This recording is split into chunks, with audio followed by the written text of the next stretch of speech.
Sir आज ही exam है sir KVPY का। कल है।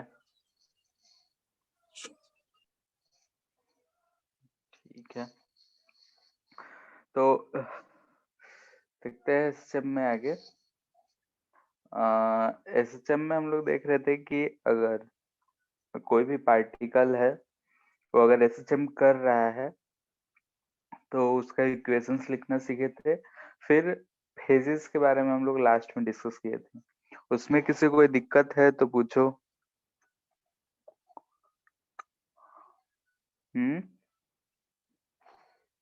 नो।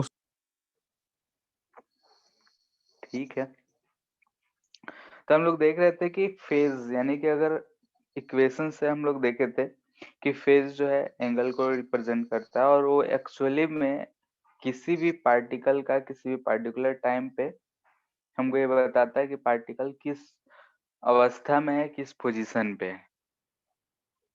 तो उसी चीज को रिप्रेजेंट करता है फेज। ठीक है, तो फेज अगर हम देखें तो उसको देखने के लिए एक नया तरीका है, फेजर डायग्राम हम लोग बोलते हैं इसको।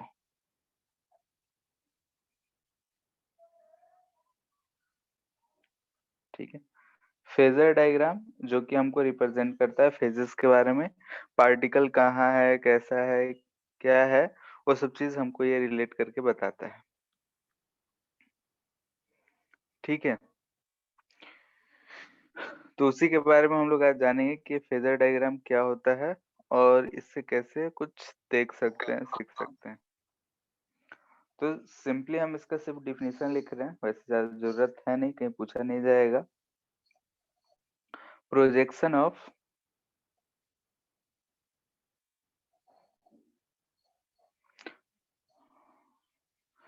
Vertical circular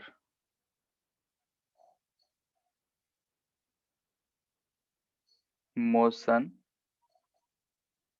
on a horizontal plane।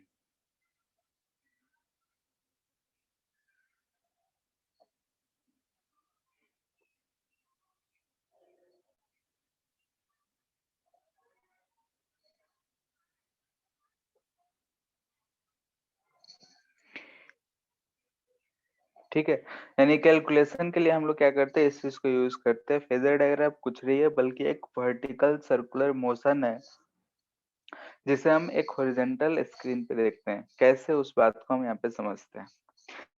जैसे कि अगर हम मान लेते हैं कि कोई एक ऐसा सर्कल है, वर्टिकल सर्कल है। ठीक है, ये इसके दो डायमीटर्स हो गए ऐसा। ठीक है, मान लेते हैं कि कोई एक पार्टिकल यहाँ से ऐसा स्टार्ट करता है मूव करना इधर से। ठीक है, इस सर्कल में ऐसा मूव करना शुरू करता है और उसका एंगुलर वेलोसिटी है ओमेगा। ठीक है, अगर हम ऊपर से ऐसे लाइट जला दें तो इस जो पार्टिकल है उसका प्रोजेक्शन इस हॉरिजॉन्टल स्क्रीन, हम इसको बोल रहे हैं कि हॉरिजॉन्टल स्क्रीन है जिसपे हमको इसका इमेज देखना है, इसका प्रोजेक्शन दिखना है। अगर हम ऊपर से लाइट ऐसे जलाए हो तो बताओ ये पार्टिकल अभी कहाँ दिख रहा होगा? यहाँ पे उसका इमेज ऑरिजिन। बन रहा होगा, प्रोजेक्शन बन रहा होगा। ठीक है, कुछ समय के बाद जीरो पे है, टी इक्वल टू टी की बात कर रहे हैं, तो पार्टिकल इधर कहीं मूव करके आ गया होगा, आ गया होगा। यानी कि वो यहाँ से कितना एंगल चला होगा, ओमेगा से चल रहा है तो ओमेगा टी एंगल चला होगा। उस समय इसका इमेज अगर देखेंगे इस हॉरिजॉन्टल पे तो यहाँ पे आया होगा, यानी कि इनिशियल पोजीशन इसका यहाँ है और फाइनल पोजीशन इसका इधर। अब ऐसे ही तुम लोग खुद एनालाइज करो कि ये पार्टिकल यानी कि जो हम सर्कल पे लिए हैं वो पार्टिकल यहाँ से, यानी कि हम इस नामकरण कर दे रहे हैं A B C and D. ठीक है, अगर वो इस पे ए से बी आता है तो हम देख रहे हैं यहाँ पे क्या कि अगर हम ऐसा एक स्ट्रेट लाइन ले रखे हैं, ये हम एक पॉइंट बोल रहे हैं, ए से जब वो बी जा रहा है तो जो पार्टिकल है वो यहाँ से यहाँ आता हुआ दिख रहा है, यानी कि इसको ओ बोल रहे हैं, तो ओ से बी जाता हुआ दिख रहा होगा उसका इमेज।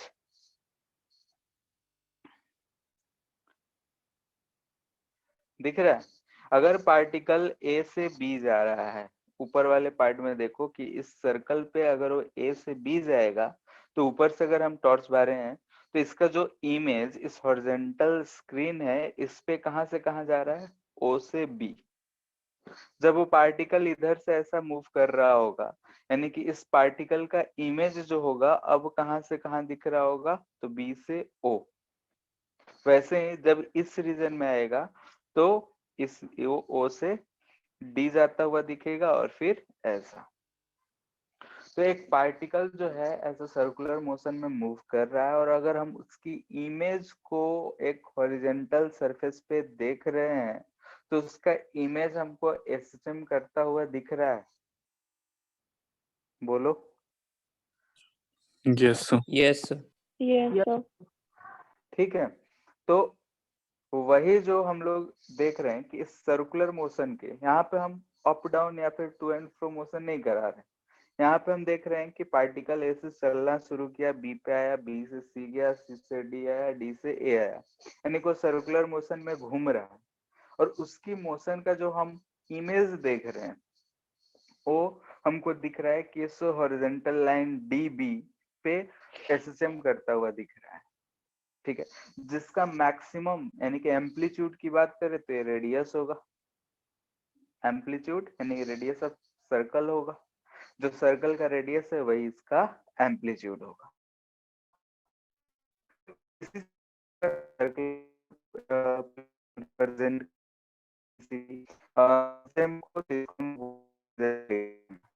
सर, आवाज कट रहा है आपका। हेलो सर आ आया। रहा है? ठीक है, तो ये चीज हमको रिप्रेजेंट करता है फेजर डायग्राम, इसी चीज को बोलते हैं।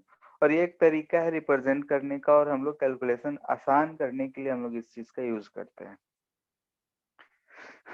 ठीक है, जैसे कि अगर हम यहाँ पे ओमेगा टी बोल रहे हैं आफ्टर टाइम टी, इक्वेशन हम लिखते थे अगर यहाँ इनिशियली जब हम मेन पोजीशन से किसी पार्टिकल को फेंकते थे तो लिखते थे X equal to A sine of omega T, ये लिखा करते थे। यहाँ देखते हैं, ठीक है, ये इसका रेडियस ए है, ये अगर ओमेगा टी तो ये भी एंगल कितना हुआ? Omega T. उस समय पे अगर हम ये एक्स डिस्टेंस की बात करें तो एक्स डिस्टेंस क्या लिखेंगे? यही लिखेंगे ए साइन ओमेगा टी। बोलो। इस यस ट्रायंगल से अगर हम ओ इसको पी बोल दें तो ज्यादा ही इस ट्रायंगल को अगर ध्यान से देखो तो इस ट्रायंगल में हमको दिख रहा है कि एक्स का वैल्यू ए साइन ओमेगा टी आ रहा है। वेलोसिटी लिखना हो, चलो दूसरा फिगर ही बनाते हैं। ठीक है, हम इस सिचुएशन के लिए बना रहे हैं, ये हमारा एक्सट्रीम पोजीशन है, यानी कि माइनस ए बोल दे रहे हैं, ये प्लस ए है, ये हमारा मीन पोजीशन है। हम सिचुएशन ये है कि पार्टिकल यहाँ से t इक्वल टू 0 से मूव करना शुरू कर रहा है। अब इसके लिए अगर हम इक्वेशन लिखें या फिर इस फिगर पे देखना चाहें, इस फिगर पे अगर हम देखना चाह रहे हैं तो मेन पोजीशन से यहाँ से जा रहा है, नहीं किसके करस्पॉन्डिंग जो पार्टिकल होगा यहाँ से ऐसा मूव करना शुरू करेगा, किससे? ओमेगा से। ठीक है, ओमेगा क्या है वो सबको पता है, हम लोग जान रहे हैं।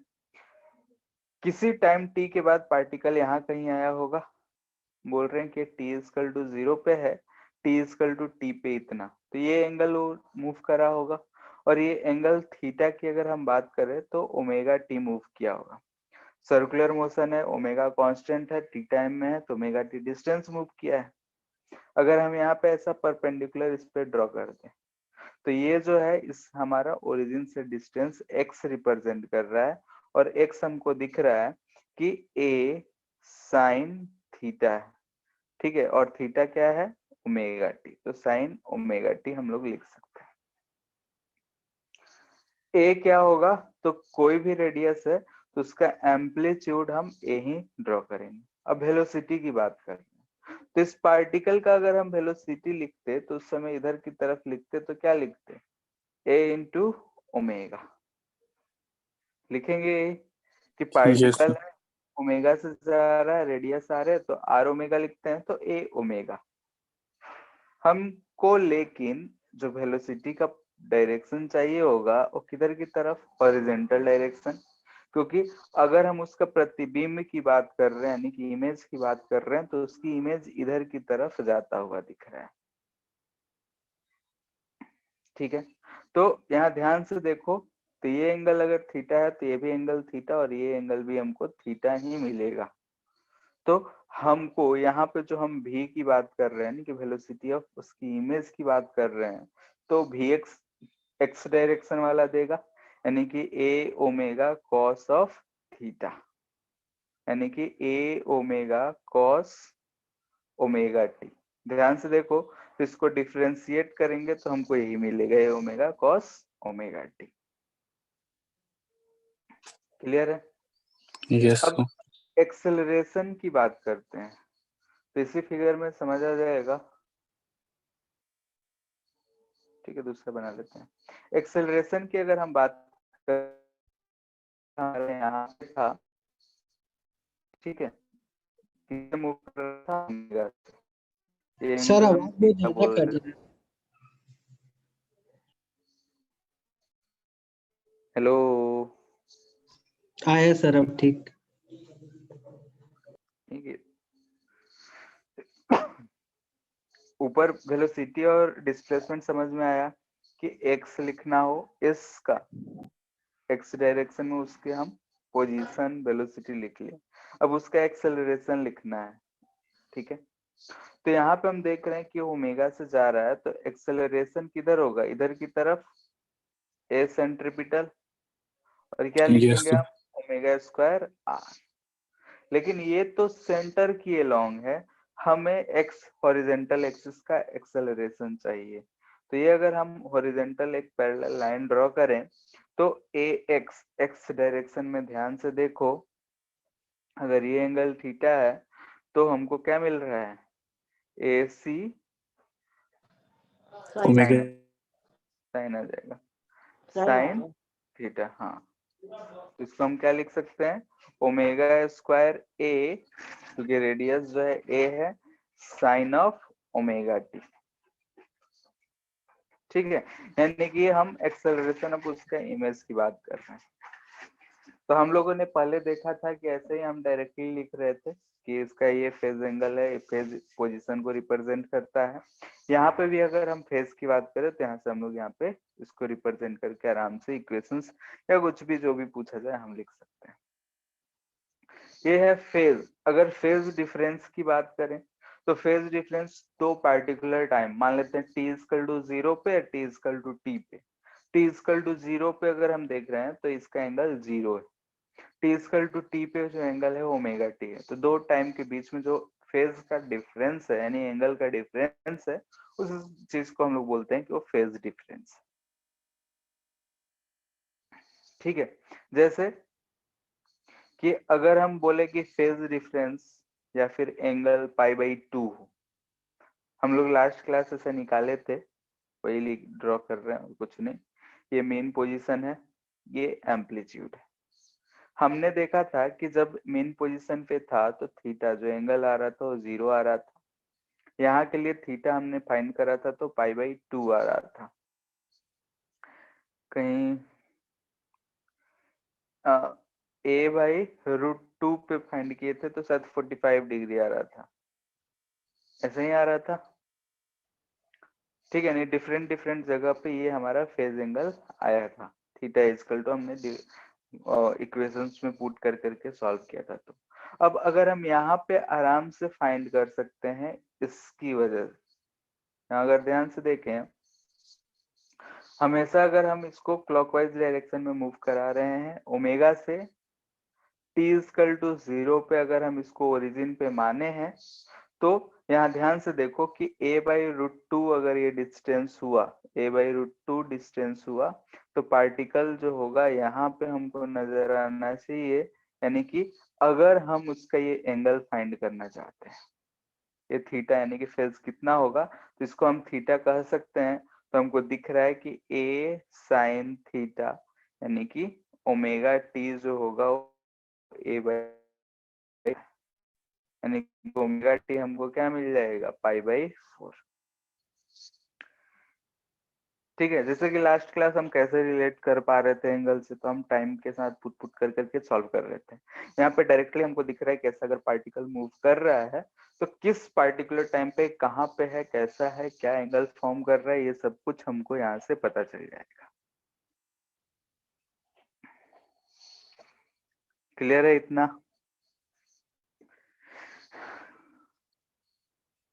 बोलो।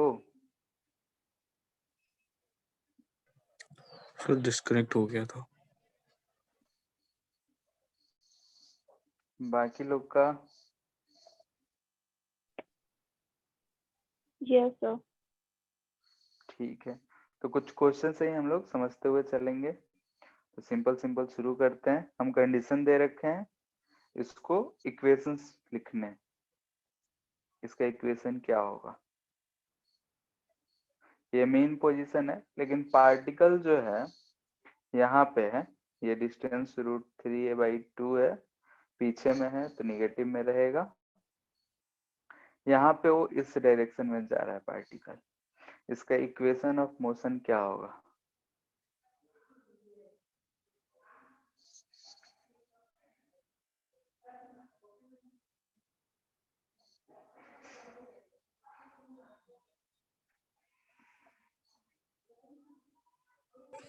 Sir a sin omega t plus 4π/3। 4π/3 नहीं, देखो जैसे कि अगर हम इसको ऐसे सर्कुलर मोशन में समझें, तो हम जो इक्वेशन लिख रहे हैं x = a sin of omega T, ठीक है। यहाँ पे प्लस फाइव जो भी लिखते हैं वो फाइव क्या है, ये t = 0 पे दे रखा है, ठीक है। नहीं, t = 0 पे हमको फेज ये फाइव फाइंड करना है। तो जब ओमेगा टी था, फाइव 0 था, यानी कि यहाँ से शुरू कर रहे थे तो फाइव 0 था। अब पार्टिकल कहाँ है, यहाँ पे है और इधर जा रहा है, यानी कि इसके करस्पॉन्डिंग जो हमारा पॉइंट आना चाहिए यहाँ आना चाहिए, ठीक है। यानी कि यहाँ से अगर हम ऐसा मिलाते हैं तो ये, यानी कि हमको हमेशा ये चीज ध्यान रखना है कि हम अगर ये सिस्टम ले रहे हैं साइन ओमेगा टी का, तो हम इस वर्टिकल एक्सिस से ही एंगल मेजर करेंगे। तो हम यहाँ से ये एंगल मेजर किए हैं, तो ये जो है हमको ये फाइव मिलेगा इनिशियल पोजीशन। क्यों? क्योंकि t = 0 पे हम देख रहे हैं तो एंगल फाइव होना चाहिए, और वो फाइव कहाँ से होना चाहिए, तो ये वर्टिकल एक्सिस से होना चाहिए, ठीक है। तो ये √3a/2 है, यानी कि a 30 डिग्री, ये 60 डिग्री आ जाएगा, ये ना आएगा।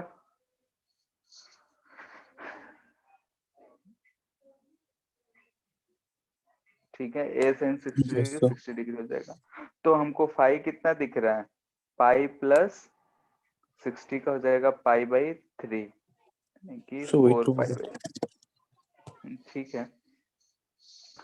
तो यहाँ से हम बोल रहे हैं कि x = हो जाएगा a sin omega t plus 4π/3,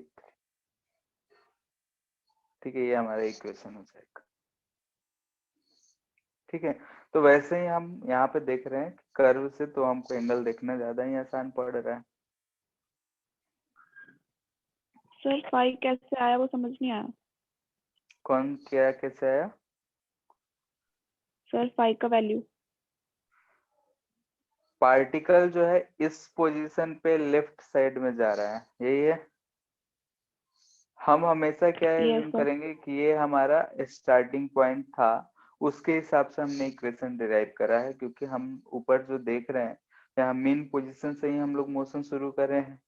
तो यहाँ पे ये हमारा जो पॉइंट है ए, ये पॉइंट हमारा स्टार्टिंग पॉइंट है, लेकिन पार्टिकल यहाँ है नहीं कि उसके करस्पॉन्डिंग जो पॉइंट होना चाहिए सर्कल पे वो यहाँ ऐसे जाता हुआ दिखना चाहिए। तो इसका इनिशियल एंगल ये फाई हमको निकालना है। ठीक है, तो ये वाला जो डिस्टेंस दे रखा है हमको, ये आराम से हमको दे रखा है √3a/2। ठीक है, और इसका रेडियस क्या है, a है। ये एंगल 60 डिग्री है तो इसको 60 a sin 60 degree equal to √3a/2। तो ये एंगल 60 डिग्री दिख रहा है, बोलो। Yes sir. ठीक है, ऐसा एक ट्रेंगल फॉर्म होता हुआ दिख रहा है जिसमें ये √3a/2 हो जा रहा है और ये a है, और हम यहाँ से ये एंगल निकाल रहे हैं, यानी कि इसको हम थीटा बोले। तो थीटा हमको 60 डिग्री दिख रहा है और ये स्ट्रेट लाइन है तो इधर का एंगल पाई, तो पाई प्लस 60 डिग्री 4π/3। ठीक है, तो ये इनिशियल sir. फेज हमने पता किया है।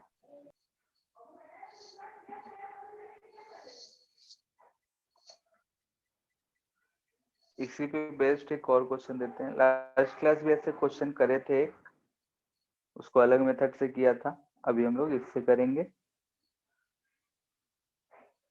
ये मेन पोजीशन है। पार्टिकल जो है t इक्वल टू 0 पे, यानी कि इनिशियली टाइम पे वो यहाँ पे √3a/2 से इधर की तरफ जाता हुआ दिख रहा है SHM का। ठीक है, क्वेश्चन कभी भी मिलेगा तो हमको सर्कुलर वाला पैटर्न जो है नहीं मिलेगा, हमको उसमें कन्वर्ट करना होगा। यहाँ पे हमको बोल रहा है कि ये इनिशियली पार्टिकल यानी कि स्टार्टिंग कहाँ से हो रहा है, ना तो मीन पोजीशन से हो रहा है ना ही एक्सट्रीम पोजीशन से। ध्यान से देखो तो इस पोजीशन से उसका मोशन शुरू हो रहा है, t इक्वल टू 0 पे कंडीशन दे रखा है। बोल रहा है कि कितना समय लगेगा जब वो -a/√2 पे इधर की तरफ जा रहा हो। ठीक है, ये t कितना होगा ये हमको पता करने बोल रहा है। ठीक है, इनिशियली पॉइंट √3a/2 से लेफ्ट साइड है, लेकिन बोल रहा है कि -a/√2 पे राइट साइड जब मोशन करने लग रहा है, इतना जो गिवन कंडीशन है इसमें टाइम कितना लगा होगा। Yes sir. ठीक है, पहला है बता रहे हैं इसको कैसे करेंगे। सर एक सेकंड ट्राई करते ठीक है,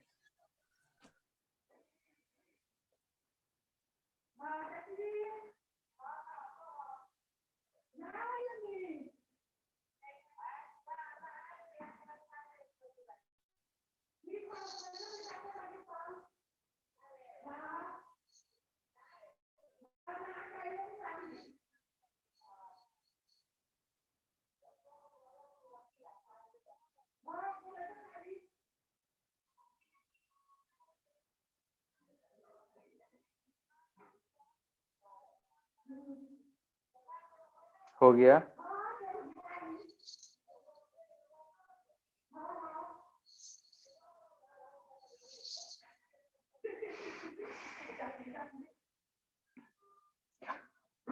अच्छा बोलो तुम लोग कि इनिशियली t इक्वल टू 0 पे पार्टिकल किस क्वाड्रेंट में रहना चाहिए, first, second, third, fourth? Sir second. Second कौन सा क्वाड्रेंट होता है? सर राइट, जैसे अगर हम लोग डायरेक्शन ले रहे तो उसका सेकंड और फोर्थ। ठीक है, मतलब इसमें होना चाहिए। Yes sir. Yes sir. और अगर हम देख रहे हैं कि यहाँ से ऐसा एक अगर लाइन ड्रॉ कर दें, ठीक है, तो ये जो डिस्टेंस है √3a/2 ये दे रखा है, तो ये एंगल हम बता सकते हैं कि रेडियस हमेशा क्या लेना है, a। तो ये एंगल कितना हो जाएगा, 30 डिग्री हो जाएगा, क्योंकि a cos 30 जो होगा √3a/2 होगा, तो इसलिए हम बोल दे रहे हैं कि एंगल कितना आएगा, 30 डिग्री। किसी कोई दिक्कत? No sir. ठीक है, अब यहाँ से ये जो पार्टिकल है ऐसा मूव कर रहा है, तब इसका प्रतिबिंब यहाँ पे जो है लेफ्ट साइड मूव करता हुआ दिख रहा है। फाइनली जो बोल रहा है वो पार्टिकल यहाँ कहीं है, लेकिन वो इस डायरेक्शन में जा रहा है, तो इसके करस्पॉन्डिंग हमको जो इमेज मिलेगा यहाँ मिलेगा, तभी वो यहाँ पे पार्टिकल इधर जा रहा होगा, तो उसका इमेज हमको राइट साइड जाता हुआ दिखेगा। अगर हम इसको यहाँ मिला दें और ये डिस्टेंस a/√2 है, तो ये एंगल हमको दिख रहा है कि ये कितना है, 45 डिग्री। ठीक है, यानी कि यहाँ पे हमारा इनिशियल पोजीशन है और यहाँ पे हम बोल रहे हैं कि ये फाइनल पोजीशन है। इनिशियल पोजीशन यहाँ पे और फाइनल पोजीशन यहाँ पे, यानी कि पार्टिकल जो है इनिशियल पोजीशन से फाइनल पोजीशन गया है और ये टोटल एंगल ये कवर किया होगा। यानी कि एंगल ट्रेवल्ड कितना लिख सकते हैं, एंगुलर डिस्प्लेसमेंट हम बोल सकते हैं, बोलो। सो इतना ही,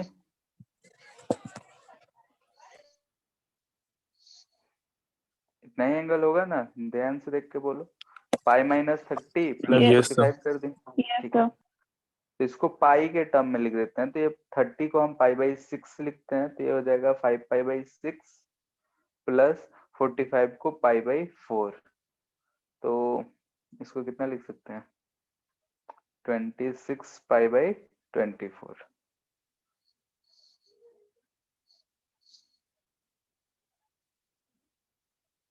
थर्टीन बाई 12 पाई। इतना में किसी को दिक्कत? यहाँ से हमको क्या मिल गया, एंगल डिस्प्लेस। लास्ट क्लास हमको एंगल फाइंड करने में थोड़ा सा सोचना पड़ रहा था, लेकिन यहाँ पे हम आराम से देख के फाइंड कर लिए। यानी कि जो पार्टिकल है ये ओमेगा से चलता हुआ इतना एंगल डिस्प्लेस किया है, यानी कि दिस इंप्लाइज दैट कि जो ओमेगा टी है, क्योंकि टी इक्वल टू 0 पे तो यहाँ था, तो ओमेगा टी जो है ये 13π/12 है। हमको अगर ओमेगा का टाइम निकालना है तो हम ओमेगा को 2π/T रख सकते हैं, टाइम पीरियड के टर्म में लिखना हो तो। सो 13T/24। हाँ, 13T/24, क्योंकि हम ओमेगा को यहाँ पे 2π/T रख रहे हैं, तो इतने समय लगेगा उसको यहाँ करने। तो यहाँ पे हमको दिख रहा है कि अगर हम सर्कल पे इसको रिप्रेजेंट कर ले रहे हैं, सर्कुलर मोशन पे रिप्रेजेंट कर ले रहे हैं, तो हमको सॉल्व करने में बहुत ही आसान हो जा रहा है, यानी कैलकुलेशन हमारा बहुत आसान हो जाएगा। इसमें अगर किसी को भी कोई भी दिक्कत है तो पूछ सकता है। एक और दे इस पे, सर पहला क्वाड्रेंट कैसे पता कर रहे हैं? पहला क्वाड्रेंट मतलब इनिशियली जिसमें पार्टिकल रहता है। कहीं भी देखो, जैसे कि हमारा क्या था, यहाँ से पार्टिकल चलना शुरू किया, इधर आया, इधर आया, इधर आया, यही है।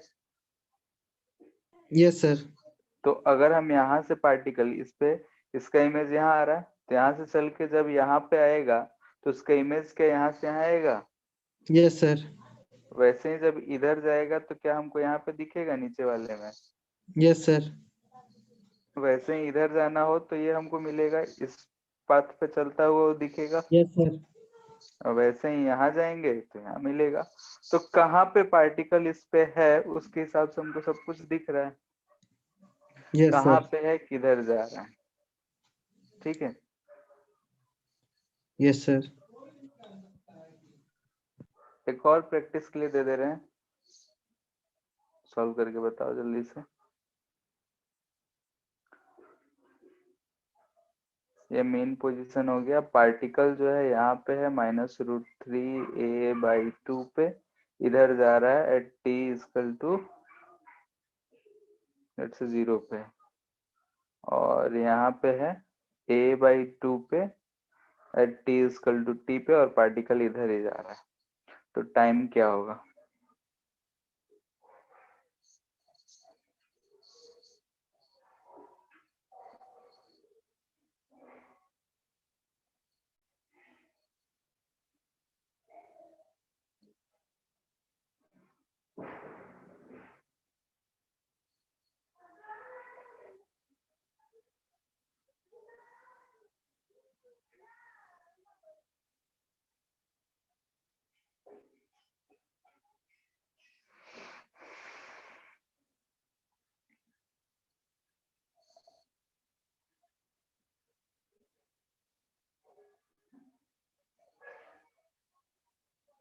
सर T/4 T/4 आ रहा है। Yes sir. ठीक है, देख लेते हैं।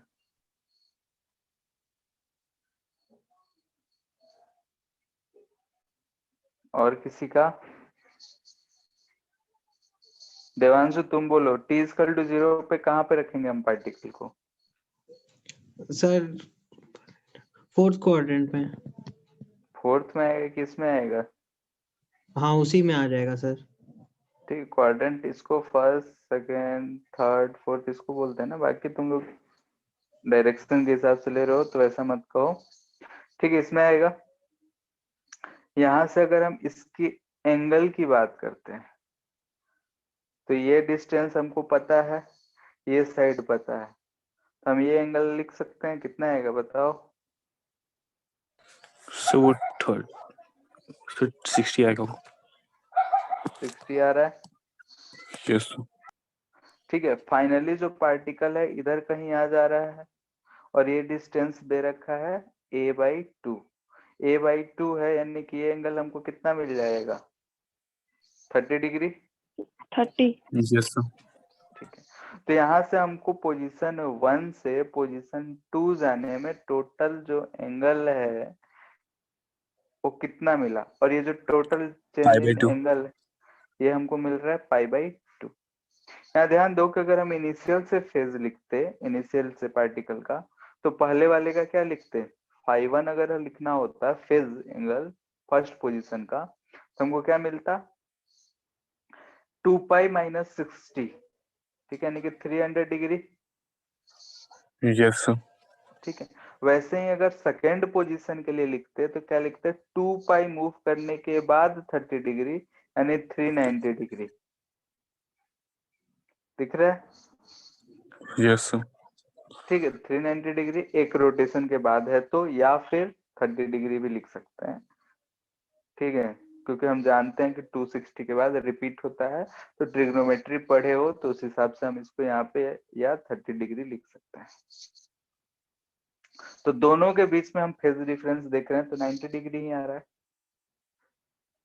ठीक है, तो 90 डिग्री आ रहा है, तो इतना चलने के लिए हमको कितना टाइम लगेगा? तो 2π/t into t is equal to π/2। Pi cancel, t is equal to क्या आ गया? t/4।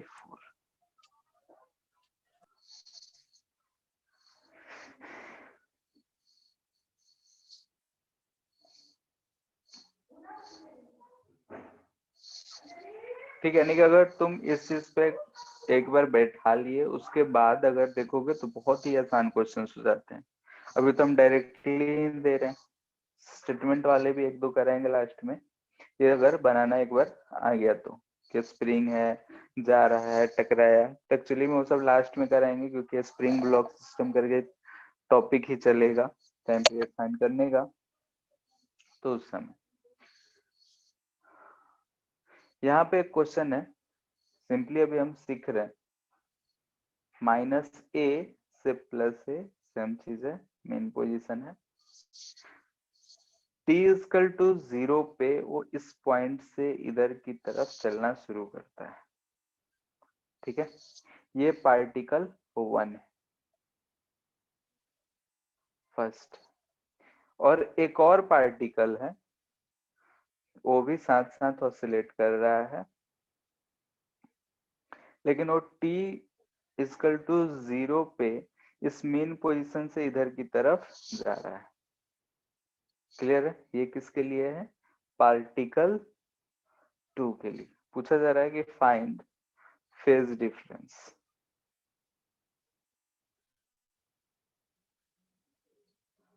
Between both. ठीक है, दोनों का कुछ फेजेस हैं, उस फेज का डिफरेंस क्या है वो हमसे पूछा जा रहा है। बताओ। सर Pi/2 π/2 आएगा। क्लियर है? सबको दिख रहा है π/2? Yes sir. ठीक है, मेन सवाल ये है, ये तो ऐसे ही था प्रैक्टिस। मेन जो इस क्वेश्चन का क्वेश्चन है वो ये है कि find time when both the particles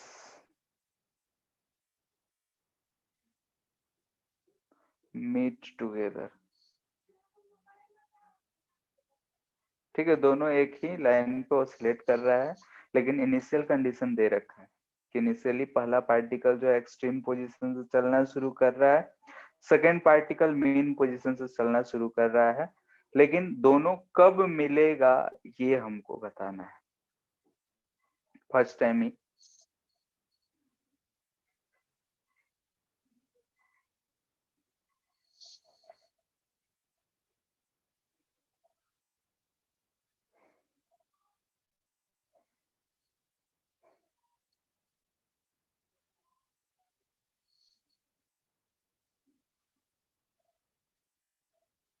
amplitude same है दोनों का, टाइम पीरियड ओमेगा सब कुछ सेम है।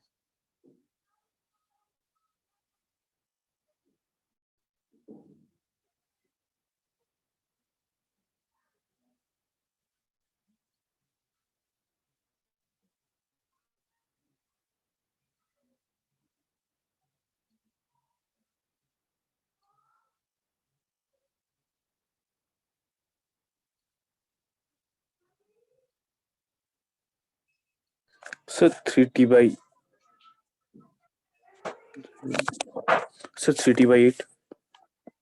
3t/8 ठीक है।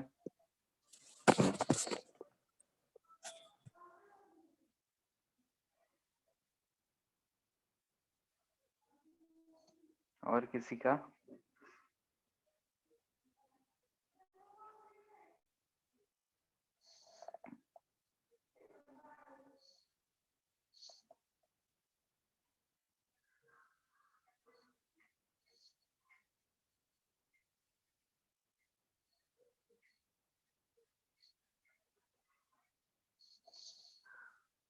देखो तो इनिशियली पॉइंट जो पार्टिकल 1 है वो यहाँ पे है, पार्टिकल 2 जो है यहाँ पे है, क्योंकि ये भी इधर की तरफ मूव कर रहा है, ये भी इधर की तरफ।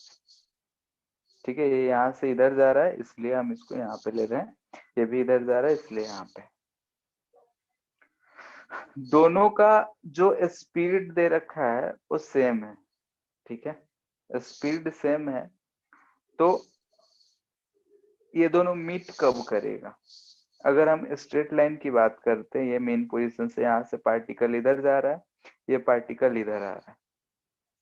जब सेकेंड यहाँ पे पहुंचेगा यानी कि इस एक्सट्रीम पॉइंट पे, तो जो फर्स्ट है यहाँ मेन पोजीशन पे पहुंचेगा। इसके बाद जो सेकेंड पार्टिकल है वापस इधर जाना शुरू करेगा, इधर, यानी किसी रास्ते में कहीं पे दोनों में पहला बार मुलाकात होगा। सबको बात क्लियर है? फर्स्ट टाइम कब मिलेगा? कि जब सेकेंड जो है इस लेफ्ट वाले एक्सट्रीम पॉइंट से घूम के जा रहा होगा और फर्स्ट पार्टिकल जो है यहाँ मेन पोजीशन से इधर, यानी कि इस पाथ में इधर कहीं इन दोनों में मुलाकात होगा। यानी कि अगर हम इस सर्कुलर पाथ में देखें तो फर्स्ट जो है इधर कहीं हो और सेकेंड इधर कहीं हो, और दोनों को अगर हम मिला दें तो ये लाइन जो है ऐसा वर्टिकल इस पे आना चाहिए। ठीक है, यानी कि ये जो है सेकेंड पार्टिकल इधर जा रहा है और फर्स्ट पार्टिकल जो है इधर जा रहा है। उसका अगर हम इस पाथ पे देखेंगे तो फर्स्ट पार्टिकल लेफ्ट साइड जाता हुआ दिख रहा होगा और सेकेंड पार्टिकल जो है राइट साइड जाता हुआ दिख रहा है, और इस पॉइंट पे दोनों में मुलाकात हो रहा है। ठीक है, अगर हम इतना बात समझ गए कि इस पॉइंट पे हमको दोनों पार्टिकल को मिलाना है, तो टाइम निकालना है, किसी भी एक पार्टिकल के लिए निकाल ले, हमारा काम बन जाएगा। तो हमारा, अगर हम किसी भी पार्टिकल के लिए यानी कि ये एंगल निकाल ले, कोई सा भी एंगल निकाल ले, हमारा काम बन जाएगा। तो ये एंगल बता सकते हो कितना आएगा? बोलो। ये यहाँ पे तो 90 डिग्री है। ठीक है, ये भी ए है, ये भी ए ही है, तो ये दोनों एंगल तो आपस में बराबर होगा ही। कितना आएगा और कैसे बताओगे? सर आ जाए, एक सेकंड।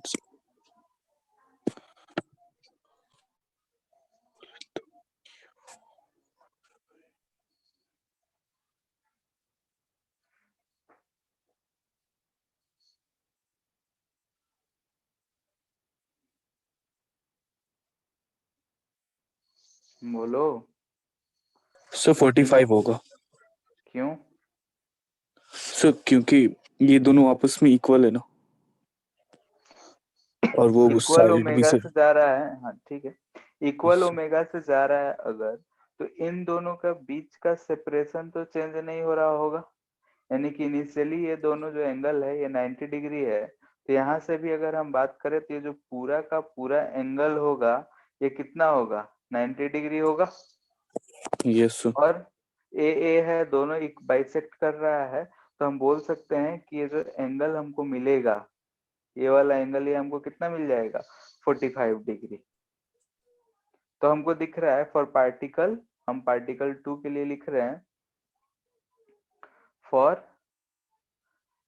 पार्टिकल 2 जो हमको एंगल थीटा मिल रहा है, एंगल मूव्ड, यानी कि एंगुलर डिस्प्लेसमेंट, एंगुलर डिस्प्लेसमेंट हमको मिल रहा है π/2 प्लस वो एंगल 45 डिग्री, यही मिल रहा है, यानी कि 3π/4,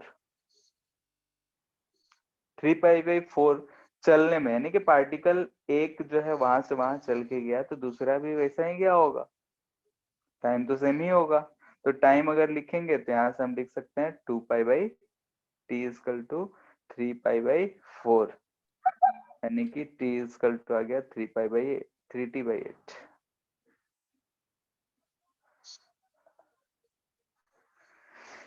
क्लियर है, किसी को दिक्कत?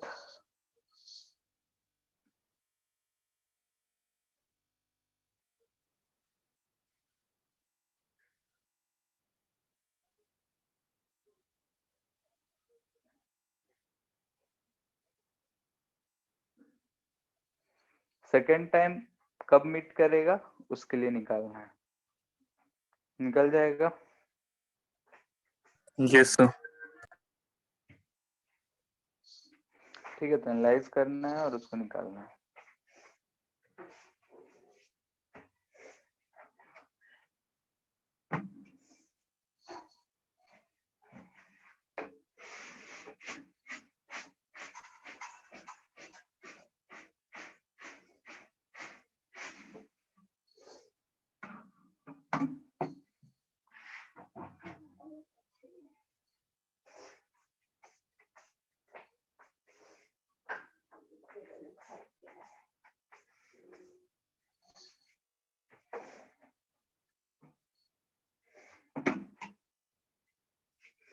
ठीक है, सेम क्वेश्चन है कि पार्टिकल ए जो है यहाँ से चल रहा है, ये पार्टिकल 1 है, ये जो है पार्टिकल 2 है, एट टी इक्वल टू 0, ये जो है पार्टिकल यहाँ से इधर की तरफ जा रहा है at T equal to 0। Same चीज है, ऊपर वाला ही क्वेश्चन है, नया कुछ नहीं है।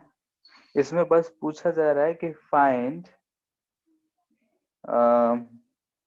मैक्सिमम सेपरेशन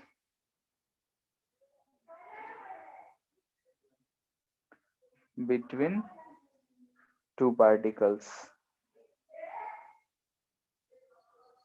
ठीक है, दोनों पार्टिकल जो एसएचएम परफॉर्म कर रहे हैं, इन दोनों के बीच में मैक्सिमम सेपरेशन कब होगा।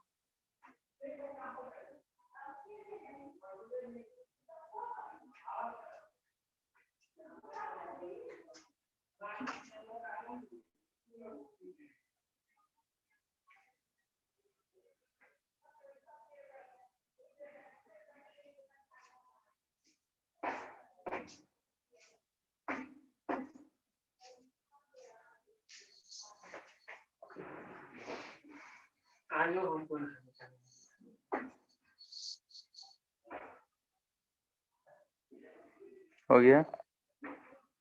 सर एक सेकंड।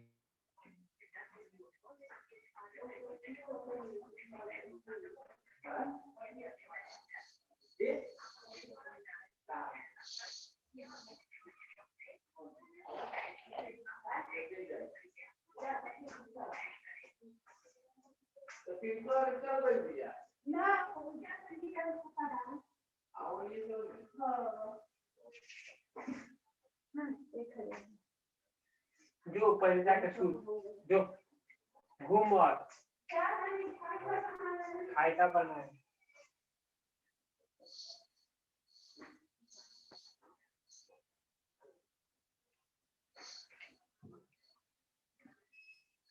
अच्छा, मैक्सिमम सेपरेशन कब आएगा दोनों में, कोई कंडीशन बोलो। So 7a/6 है क्या?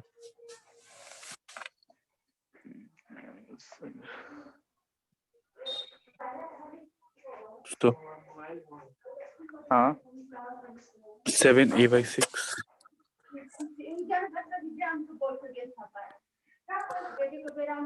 7a/6 नहीं,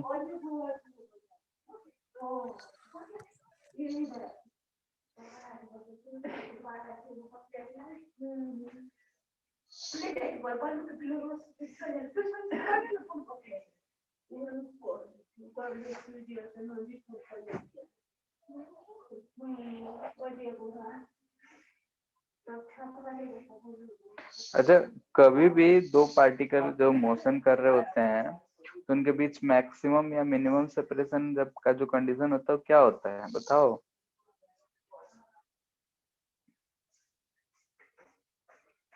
ये इधर जा रहा है, इधर जा रहा है,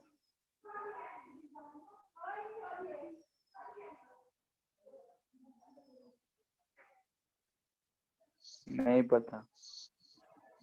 मिनिमम सेपरेशन आता है, दोनों का वेलोसिटी सेम।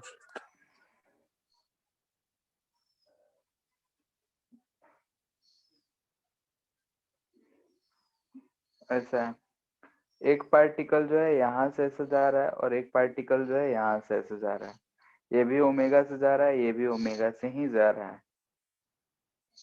ठीक है, यानी कि हमको दिख रहा है कि पार्टिकल इस पे इधर जा रहा है और ये इधर जा रहा है। अब यहाँ पे ये जब पहुंचेगा तो ये यहाँ पे पहुंच चुका होगा। ठीक है, यानी कि इसके बीच के दौरान यानी इन दोनों जो मोशन हुआ है, सेकेंड पार्टिकल जो है यहाँ मेन पोजीशन से इस लेफ्ट एक्सट्रीम पोजीशन पे आने से पहले और इसका एक्सट्रीम पोजीशन से मेन पोजीशन आने से पहले ही ऐसा कंडीशन आया होगा। और दिख रहा है कि स्पीड इसका अगर देखें तो स्पीड धीरे धीरे बढ़ रहा है, इसका घट रहा है। यानी कि फर्स्ट पार्टिकल का इनिशियली अगर हम देखें तो वेलोसिटी जो है वो इंक्रीजिंग है, सेकेंड पार्टिकल का अगर वेलोसिटी की बात करें तो डिक्रीजिंग।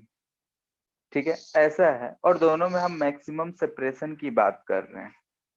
तो अगर कभी भी मोशन में ऐसा अगर हम लोग देखे हैं, पुलिस चोर ऐसा दौड़ रहा था, कुछ भी था, तो अगर एक पार्टिकल का स्पीड जो है इंक्रीजिंग है, सेकेंड पार्टिकल का स्पीड डिक्रीजिंग है। ठीक है, एक का इंक्रीजिंग एक का डिक्रीजिंग, तो ये जो है इसको चेज कर रहा होगा। चेज करते करते एक समय आएगा कि मैक्सिमम सेपरेशन हमको चाहिए, यानी कि अभी तो इसका दोनों के बीच का सेपरेशन ए है। ठीक है, और मैक्सिमम सेपरेशन हमको निकालना है, तो मैक्सिमम सेपरेशन तब होगा जब इन दोनों का रिलेटिव वेलोसिटी 0 हो जाए। ठीक है, यस। तो यहाँ पे वो कब कंडीशन आएगा कि जब पार्टिकल ये वाला इधर कहीं है और ये पार्टिकल यहाँ कहीं आ जाए।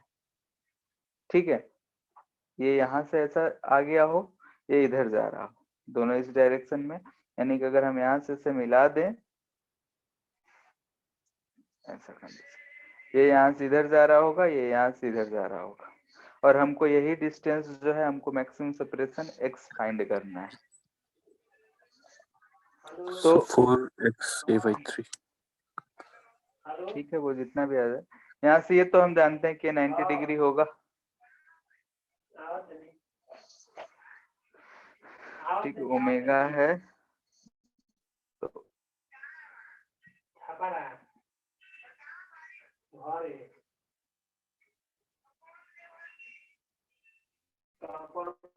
तो बोलो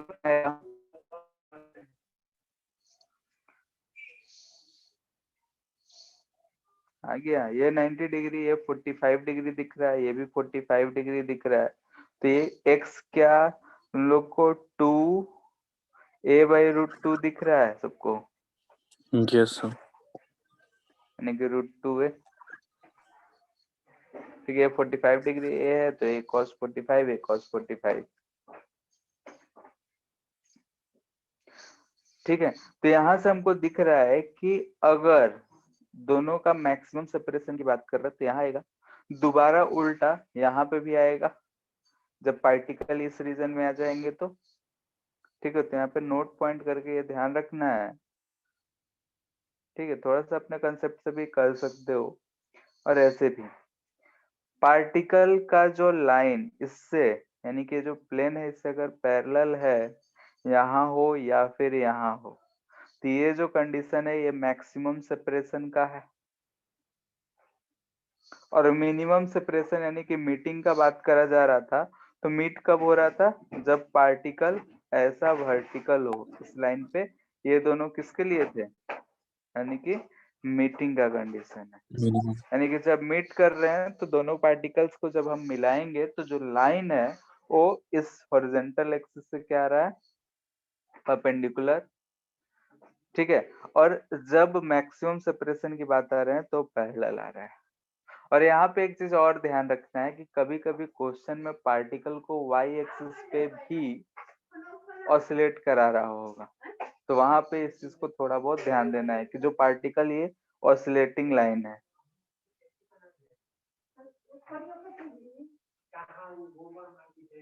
ठीक है, ये ऑसिलेटिंग लाइन के परपेंडिकुलर और पैरेलल की बात कर रहे हैं हम लोग। ठीक है, ऊपर जो Yes, दो क्वेश्चंस किए हैं उससे रिलेट करके यहाँ पे हम बोल रहे हैं। उसका फिजिकल कंडीशन क्या है उसका, किसका, मैक्सिमम सेपरेशन का? वही रिलेटिव वेलोसिटी इस केस में क्या हो रहा है, 0। Yes sir. यहाँ पे अगर हम देखेंगे तो दोनों का स्पीड इस डायरेक्शन में क्या आ जाएगा, सेम। Yes sir.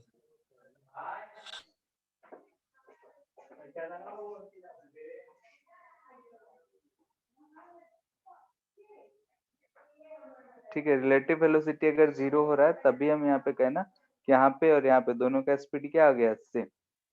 इसका बढ़ते जा रहा था, अब इसके बाद क्या होगा, इसका ज्यादा तेज हो रहा है, इसका अब यहाँ से यहाँ तक 0 होगा। तब तो इसका स्पीड और घट रहा है, इसका बढ़ रहा है, तो सेपरेशन क्या होगा, कम होगा इस कंडीशन के बाद। Yes sir. ठीक है, क्योंकि पार्टिकल 1 का स्पीड इसके बाद बढ़ रहा है, सेकंड का घट रहा है, तो दोनों में सेपरेशन अब घटेगा, इस वजह से ऐसा।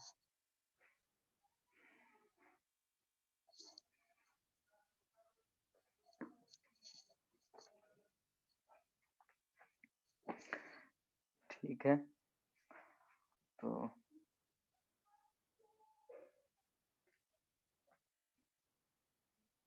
एक क्वेश्चन है, करो।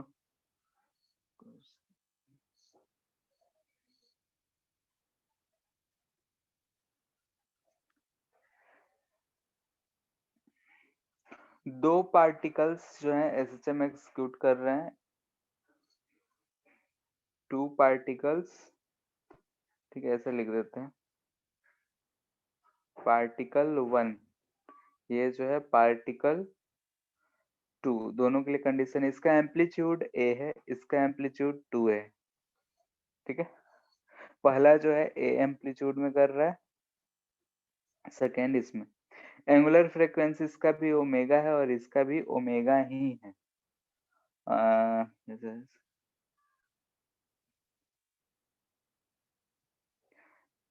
दोनों का same mean position, same mean position है एंड सेम स्ट्रेट लाइन है।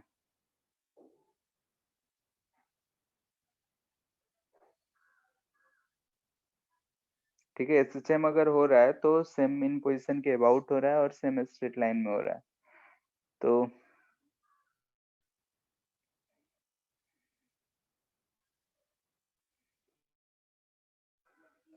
Same straight line with same mean position.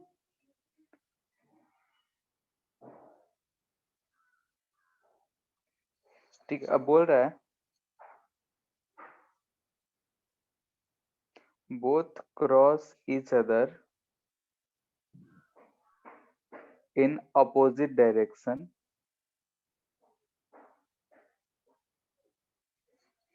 ठीक है at a distance a by 3 from mean position. ठीक है, इसको वर्ड में थोड़ा लिखने लिख के दे रहे हैं क्योंकि फिगर में बार बार दे रहे हैं तो आदत तो समझ ही जा रहे हो। Find phase difference. ठीक है, दोनों के बीच में जो फेज डिफरेंस है वो पता करना है।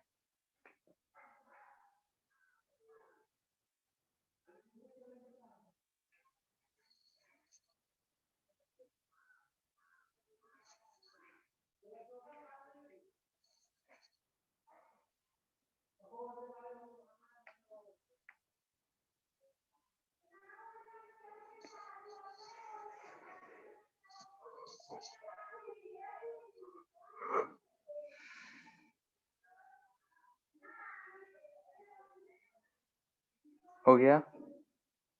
सर एक सेकंड।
आ गया?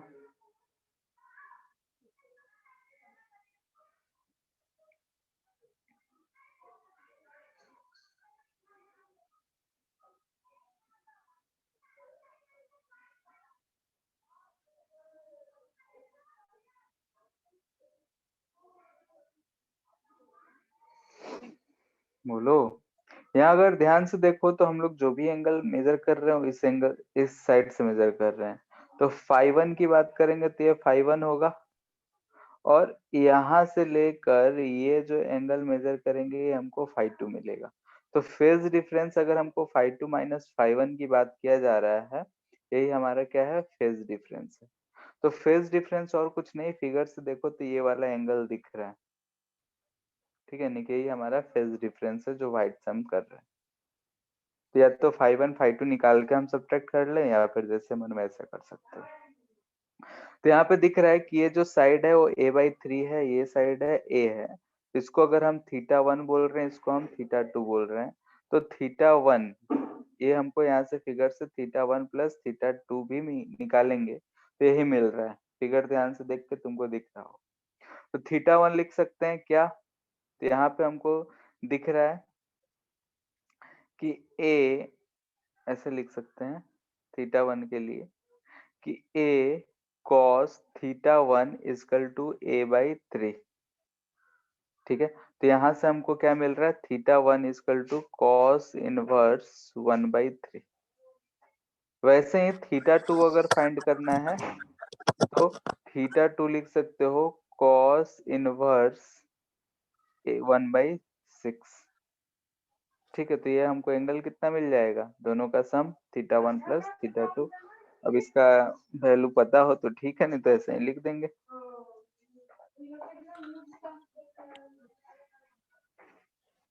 क्लियर है? Yes sir.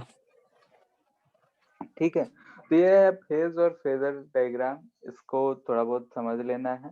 आगे भी हम लोग इसका यूज करेंगे टाइम पीरियड फाइंड करने का। एसएचएम में आगे का जो भी कहानी होगा लगभग टाइम पीरियड ही फाइंड करना है। तो अलग अलग सिस्टम पढ़ेंगे, सिंपल पेंडुलम, फिर spring block system, double spring का कनेक्शन, कि अगर सीरीज में कनेक्ट करें तो क्या होगा, पैरेलल में कनेक्ट करें तो क्या होगा।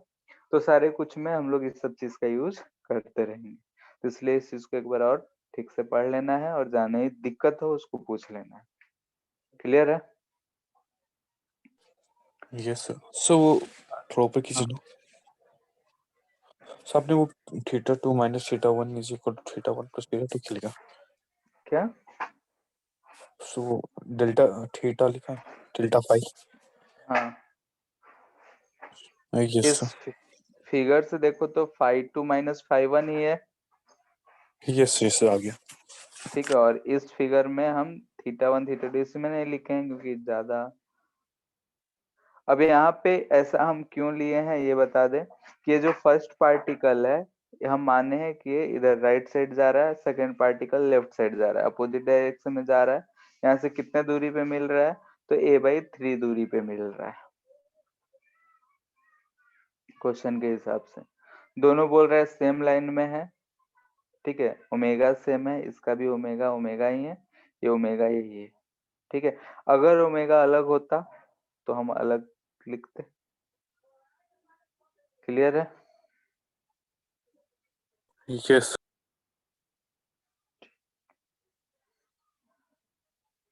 यहाँ पे एनर्जी, जो भी पार्टिकल एसएचएम कर रहा है उसका एनर्जी क्या है।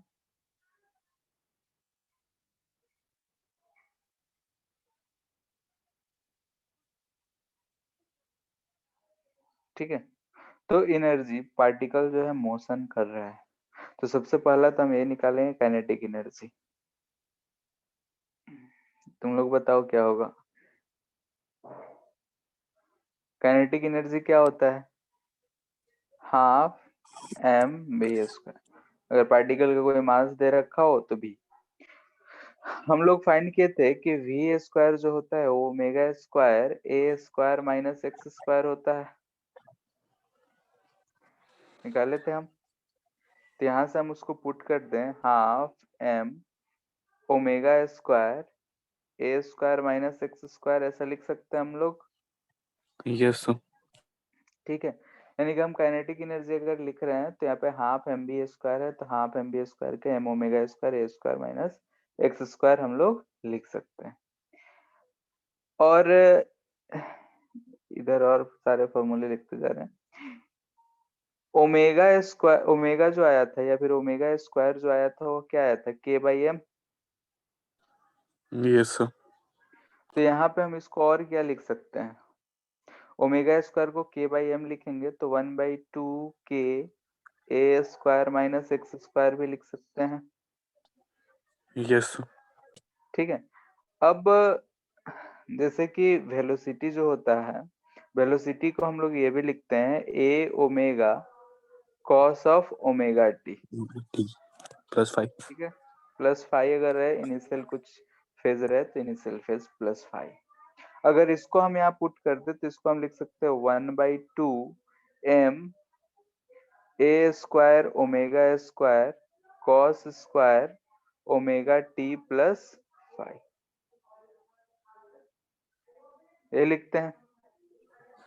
यस ठीक सर। है, यहाँ भी हम इसको ओमेगा² को k/m से रिप्लेस कर सकते हैं, तो इसको ये भी लिखा जा सकता है 1/2 m ओमेगा² को क्या लिख सकते हैं, तो k²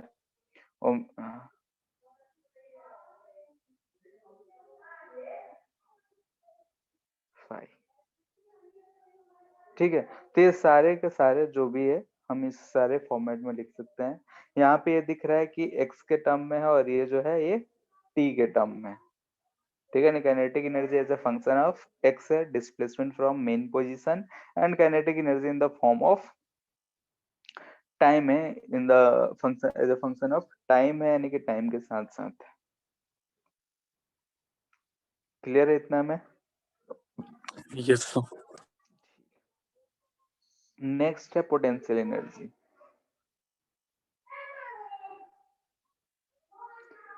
पोटेंशियल एनर्जी अगर हम बात कर रहे हैं तो सिंपल सा है कि अगर हम पोटेंशियल एनर्जी की बात करें तो यह अगर हम मेन पोजीशन हम बोल रहे हैं, ठीक है, तो हम जानते हैं कि मेन पोजीशन से अगर पार्टिकल यहाँ पे है तो उसको अगर हम यहाँ से एक्स डिस्प्लेस करे हो तो इस पे फोर्स कितना लग रहा होगा, माइनस माइनस के के एक्स, यानी कि मैग्नीट्यूड डायरेक्शन दिखा रहे हैं तो हम के एक्स डायरेक्टली लिख सकते हैं, ठीक है। यानी कि अगर हम इसको यहाँ से यहाँ तक ला रहे हैं कोई dx डिस्प्लेसमेंट तो हम इसका वर्क फाइंड कर सकते हैं, यस सर। ठीक है। तो ये थोड़ा बहुत अगर याद हो स्प्रिंग ब्लॉक सिस्टम तो क्या डायरेक्टली लिख दें कि जो हाफ के पोटेंशियल स्क्वायर एनर्जी आएगा वो क्या आएगा, हाफ के के एक्स एक्स स्क्वायर आएगा, क्योंकि सिंपली यस सर। वही चीज दिख रहा है, मेन पोजीशन से एक्स है, ये बात ध्यान रखना है। वहां भी हम बोले थे स्प्रिंग ब्लॉक सिस्टम में कि अगर स्प्रिंग एक्स जो हम लेते हैं वो मेन पोजीशन से हो, ठीक है। क्वेश्चन में अपना ध्यान देना है कि और जो डिस्प्लेसमेंट मेन से दिया है, एक्सट्रीम से दिया है या x1 से x2 ले जाने बोल रहा है तो उसके अकॉर्डिंग है। लेकिन हम जानते हैं कि अगर मेन पोजीशन से x दूरी पे है तो यही पोटेंशियल एनर्जी आता है, तो हम डायरेक्टली लिख रहे हैं, फिर से वो सब काम नहीं कर रहे हैं, के एक्स स्क्वायर। इसको और क्या लिख सकते हैं, साइन टी के के टर्म। को हम एम ओमेगा स्क्वायर लिख सकते हैं, ठीक है। फिर टाइम के रिस्पेक्ट में अगर चेंज करेंगे तो x जो है वो होता है, क्या होता है, ए साइन ओमेगा टी, तो 1/2 k a square sine square omega t plus 5 होगा, या फिर यहाँ पे 1/2 एम ओमेगा स्क्वायर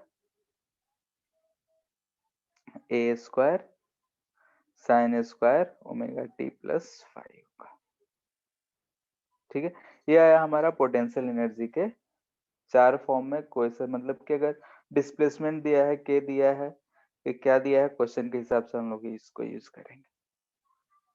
अगर हम टोटल एनर्जी की बात करते हैं तो क्या आएगा, टोटल एनर्जी ऑफ ऑसिलेशन। तो यहाँ पे हमको दो एनर्जी दिख रहा है, kinetic energy plus potential energy. तो टोटल एनर्जी हम लिख रहे हैं, ठीक है, तो कोई भी एक फॉर्मेट हम उठा रहे हैं। यहाँ पे हाफ के एक्स स्क्वायर है तो के वाला यूज करते हैं, तो यहाँ से हम ये वाला यूज कर रहे हैं, तो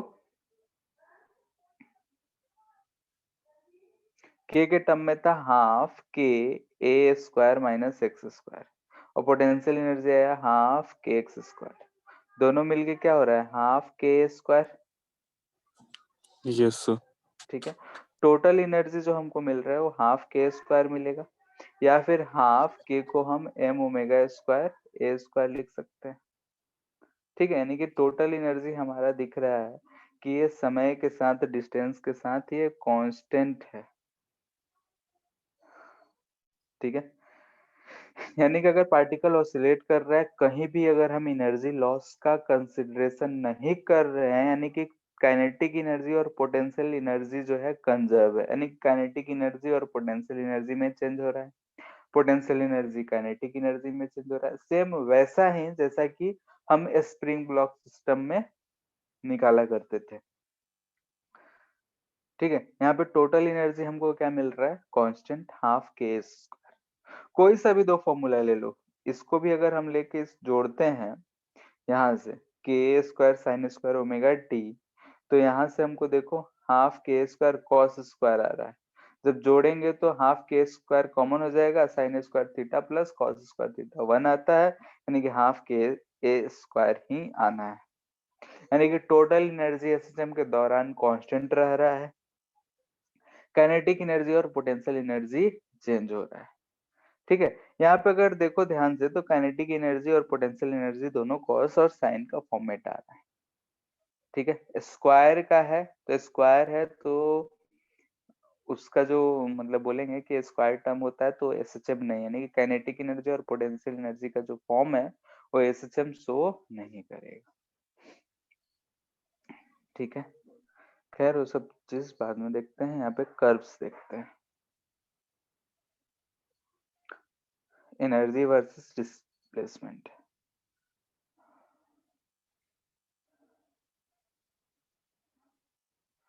ठीक है,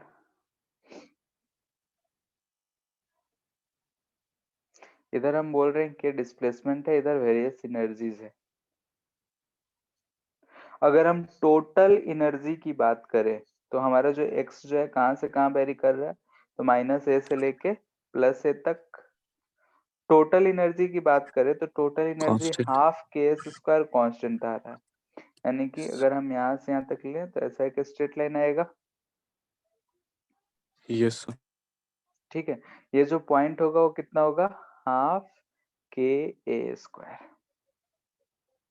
अब यहाँ देखते हैं पोटेंशियल एनर्जी की मैक्सिमम वैल्यू कितनी हो सकती है। जब x a हो, x अगर a हो तो पोटेंशियल एनर्जी का मैक्सिमम वैल्यू क्या हो जाएगा, हाफ टोटल एनर्जी। kA²। ठीक है, यस सर। और जब ये मैक्सिमम हो जाएगा उस समय क्या बोलते हैं, काइनेटिक एनर्जी कितना हो जाएगा, 0। 0।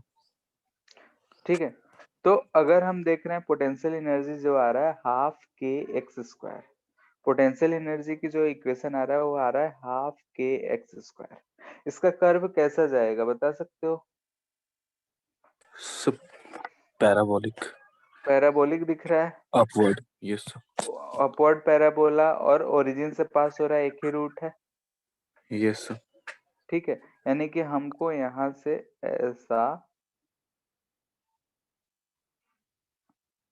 मिलेगा कर्व, दिख रहा है कि जब ओरिजिन है x 0 है तो पोटेंशियल एनर्जी 0 आ रहा है, यानी कि ये जो आ रहा है हमको किसका मिल रहा है, पोटेंशियल एनर्जी का। ये कर्व जो आया ये टोटल एनर्जी का। अब अगर हम बोले काइनेटिक एनर्जी, तो काइनेटिक एनर्जी का जो इक्वेशन आया वो आया half kA² minus half kx², ये आया था। यानी कि यहाँ पे इक्वेशन ध्यान से देखो तो डाउनवर्ड पैराबोला है और इसकी रूट्स जो है +-a है, दिख रहा है। हाफ के को अगर कॉमन लेके 0 कर दे तो yes sir. Downward parabola with roots as +a and -a, यानी कि जो इसका पैराबोला होगा ऐसा जाएगा, और x जब 0 है तब वो मैक्सिमम को टच करता हुआ ऐसा हमको मिल रहा है। ये किसका है, तो काइनेटिक एनर्जी का। यानी कि हम इक्वेशन से ही देख के बोल रहे हैं कि कर्व ऐसा कुछ आ रहा है। कहीं पे भी अगर हम देखेंगे तो potential energy plus kinetic energy का सम जो है टोटल एनर्जी के बराबर ही है। ठीक है, एक चीज और यहाँ पे नोट करके लिख देते हैं, जो पोटेंशियल एनर्जी मिनिमम, जैसे अगर हम बात करें कि काइनेटिक एनर्जी अगर जहाँ पे मैक्सिमम हो वहां पे पोटेंशियल एनर्जी मिनिमम वैल्यू क्या होगा, 0 होगा या 0 से कुछ और भी हो सकता है। सर क्वेश्चन फिर से बोली ना। जैसे यहाँ पे हम देख रहे हैं कि पोटेंशियल काइनेटिक एनर्जी जब मैक्सिमम है तो पोटेंशियल एनर्जी क्या है, मिनिमम 0। Yes 0 sir. है, तो वही 0 ही रहेगा या फिर मिनिमम कोई भी वैल्यू हो सकता है। सर अगर काइनेटिक जो मैक्सिमम रहा तो मिनिमम 0 होगा। ठीक है, तो वही चीज नोट पॉइंट है कि if kinetic energy is maximum, this implies that potential energy is minimum। ठीक है, बट नॉट नेसेसरी, यही लाइन इंपॉर्टेंट है, that it will be 0। ठीक है, ये 0 हो ऐसा जरूरी नहीं है, क्यों बताते हैं। मान लेते हैं कि एक स्प्रिंग है, यहाँ पे हम इसको अगर यहाँ पे रख दिए हैं, इक्विलिब्रियम में है। ठीक है, इक्विलिब्रियम में है तो बताओ कि ये स्प्रिंग स्ट्रेच होगा या नहीं होगा, होगा सर। स्ट्रेच होगा, यानी कि इक्विलिब्रियम में इसके पास कुछ पोटेंशियल एनर्जी होगा। यस और सर। हम जानते हैं कि इक्विलिब्रियम के बाद अगर हम इसको डिस्प्लेस करेंगे तब ये ऑसिलेट करना शुरू करेगा, क्योंकि अपने मीन पोजीशन के अबाउट ही ऑसिलेशन होता है। तो ऐसे सिचुएशन में हमको क्या दिख रहा है कि मिनिमम पोटेंशियल एनर्जी यानी कि इस मीन पोजीशन पे जहाँ पे मैक्सिमम काइनेटिक एनर्जी आ रहा है वहां पे पोटेंशियल एनर्जी जीरो नहीं है, कुछ वैल्यू है जो कि पहले से उसमें था, यानी कि मिनिमम होगा। ये बात 100% सत्य है कि जब काइनेटिक एनर्जी मैक्सिमम है तब पोटेंशियल एनर्जी मिनिमम होगा, लेकिन वो जीरो हो ऐसा जरूरी नहीं है।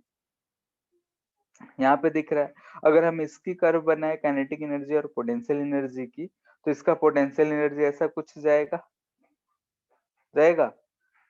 Total yes energy sir. जो होगा। और काइनेटिक एनर्जी की बात करें तो काइनेटिक एनर्जी हमारा ऐसा कुछ जाएगा। ठीक है, क्योंकि इसमें हमको कुछ मिनिमम पोटेंशियल एनर्जी मिल रहा है।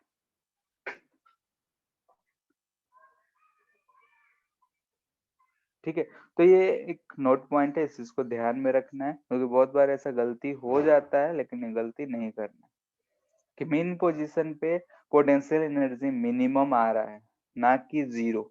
मिनिमम जीरो हो सकता है, नहीं भी हो सकता है। काइनेटिक एनर्जी मिनिमम की बात कर रहे हैं, तो जहां भी कल्टी मार रहा होगा वहां पे वेलोसिटी जीरो होता है, तो मिनिमम काइनेटिक एनर्जी जीरो ही होना है। और मैक्सिमम जहां वेलोसिटी होगा वहां पे मैक्सिमम होगा।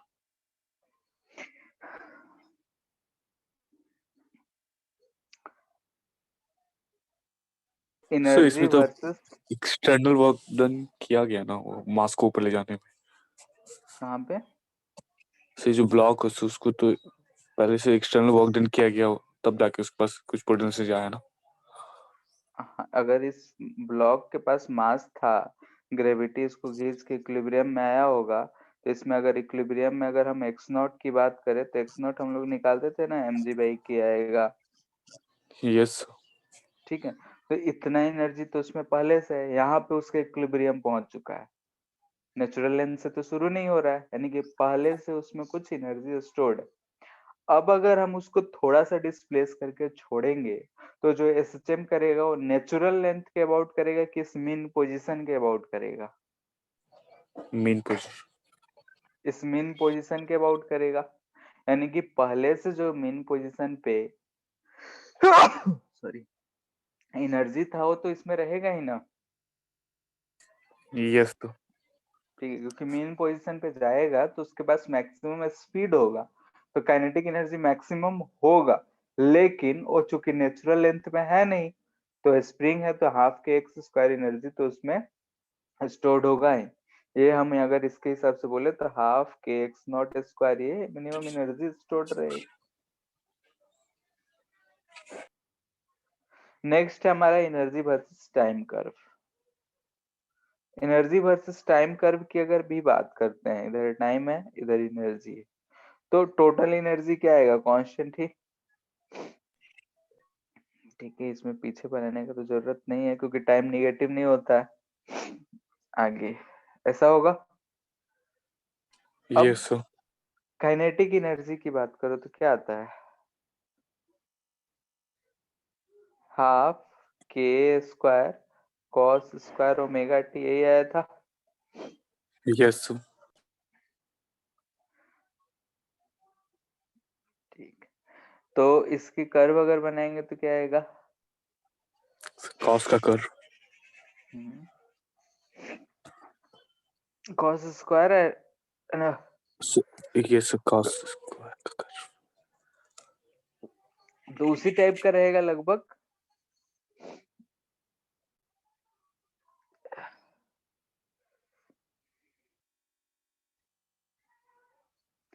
कहाँ से शुरू होगा? इधर से। ऐसा कुछ नेगेटिव तो जाएगा नहीं कुछ?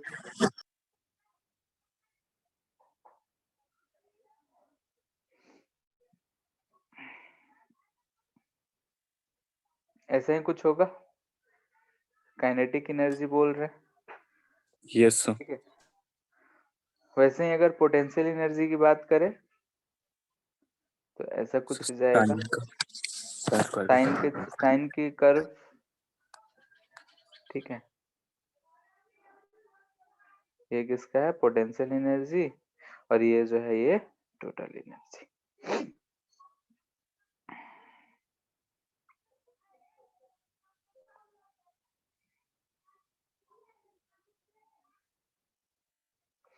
ठीक है, यहाँ पे एक चीज और नोट पॉइंट कर देते हैं। नोट, अगर एसएचएम का फ्रीक्वेंसी, ठीक है, फ्रीक्वेंसी ऑफ एसएचएम ओमेगा है, तो डिस्प्लेसमेंट का फ्रीक्वेंसी कितना है? ओमेगा। वेलोसिटी का फ्रीक्वेंसी कितना आया था? ओमेगा। एक्सेलरेशन का फ्रीक्वेंसी कितना आया था? ओमेगा आया था। Yes sir. इसके लिए ए साइन ओमेगा टी, इसके लिए a omega cos omega t, a omega square sine omega t, यानी कि फ्रीक्वेंसी जो है ओमेगा, एंगुलर फ्रीक्वेंसी। लेकिन अगर हम काइनेटिक एनर्जी की बात करें तो कितना है, पोटेंशियल एनर्जी की बात करें तो कितना है, एंड टोटल एनर्जी की फ्रीक्वेंसी की बात करें तो कितना है, बता सकते हो?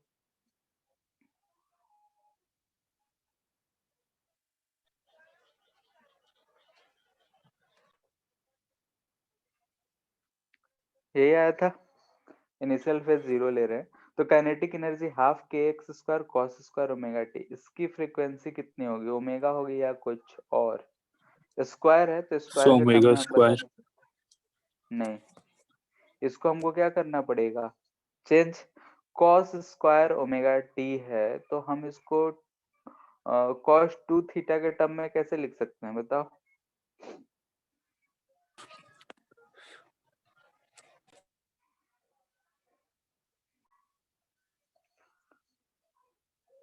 इसको हम लिख सकते हैं cos 2 omega t plus 1/2।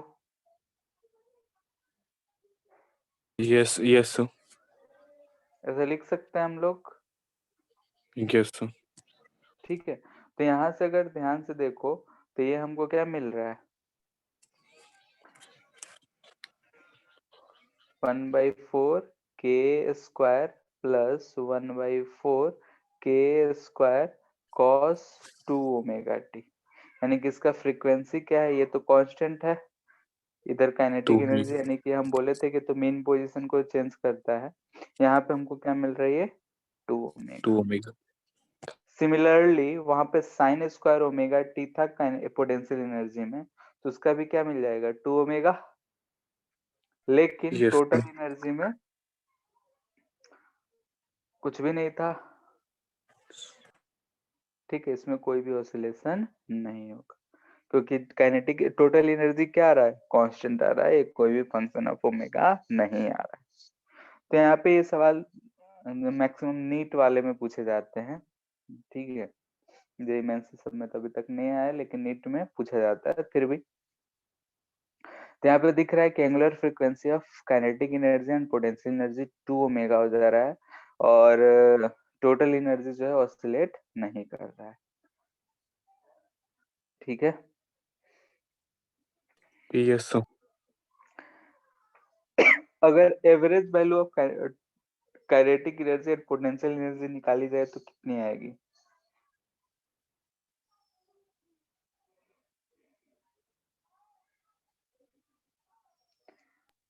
Sir बोलो। Total energy by 2। Total energy by 2 कैसे? सर हर जगह से ये टोटल एनर्जी तो कांस्टेंट है ना, तो दोनों का सम हमेशा टोटल एनर्जी देगा। ठीक है, वैसे भी कर सकते हो। यहाँ से हम डायरेक्टली बता रहे हैं कि यहाँ पे अगर cos स्क्वायर ओमेगा टी है, तो cos स्क्वायर ओमेगा टी हो या फिर sin स्क्वायर ओमेगा टी हो, तो उसका जो एवरेज वैल्यू होता है हाफ होता है। तो अगर हमको एवरेज काइनेटिक एनर्जी लिखना हो तो हम cos स्क्वायर का एवरेज लिखेंगे तो ये 1/4 के स्क्वायर आएगा, ठीक है। एवरेज पोटेंशियल एनर्जी लिखेंगे तो ये भी हमको 1/4 के स्क्वायर आएगा। और वैसे जो तुम सोचे थे वो भी सही है कि टोटल एनर्जी क्या होना चाहिए? 1/2 के स्क्वायर। एवरेज की बात करें तो भी इन दोनों का सम जो होना चाहिए हमको यही मिलना चाहिए। हम यहाँ पे बोल दे रहे हैं since average value of sine square theta and cos square theta is 1/2, ठीक है। यानी कि साइन स्क्वायर थीटा हो या कॉस स्क्वायर थीटा हो, उसका एवरेज वैल्यू यानी कि 0 से लेके 2 पाई तक तुम इंटीग्रेट करके देख सकते हो, वो हाफ ही आना है। ठीक है, यस सर। ठीक है, तो आज इतना ही रहने देते हैं। नेक्स्ट क्लास इसके ऊपर कुछ क्वेश्चंस करेंगे, फिर वेरियस मेथड्स देखेंगे और वेरियस सिस्टम्स देखेंगे, सबका टाइम पीरियड, यानी कि कल के बाद लगभग जितने भी क्लासेस होंगे सब कैलकुलेशन ऑफ टाइम पीरियड ही रहेगा लगभग। सर कल शायद क्लास नहीं है। हाँ हाँ, मतलब वही नेक्स्ट क्लास से। सर, बुकलेट आ गया इसका। ठीक है, देख के हम बता देंगे कहाँ से कहाँ तक। ग्रेविटेशन कंप्लीट रखना, उसको सोमवार को हम लोग डिस्कस कर लेंगे।